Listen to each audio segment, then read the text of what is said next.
श्री देवदेवेश्वर मंदिर जवळील एका दुकानात झोपलेल्या मायलेकीला इंडिका कारने चिरडले. त्यात एकीचा जागीच मृत्यू तर दुसरी गंभीर जखमी झाल्याची घटना गुरुवारी 12 मे रोजी पहाटे 3 ते 3:30 वाजताच्या दरम्यान घडली.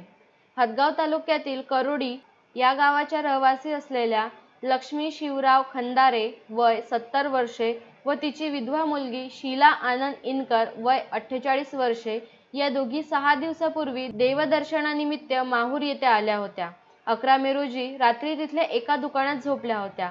पहाटे अचानक MH44G0375 क्रमांकाच्या टाटा इंडिका विस्टा या कारच्या चालकाने निष्काळजीपणे गाडी मागे घेतली. शीला आनंद इनकर हिच्या छाती, बरगड्या व पोटावरून गाडीचे चाक गेल्याने ती जागीच ठार झाली, तर तिची आई लक्ष्मी शिवराव खंदारे हिच्या मनगट, गुडघा व खांद्यावरून गाडीचे चाक गेल्याने त्या गंभीर जखमी होऊन थोडक्यात बचावल्या. माहूर पोलीस ठाण्याच्या गस्ती पथकाने वाहन चालक गुरनुले यांनी घटनास्थळावर धाव घेऊन दोघांना स्थानिक ग्रामीण रुग्णालयात दाखल केले असता वैद्यकीय अधिकारी डॉक्टर बोडखे यांनी जखमींची तपासणी करून शीला इनकर हिला मृत घोषित केले.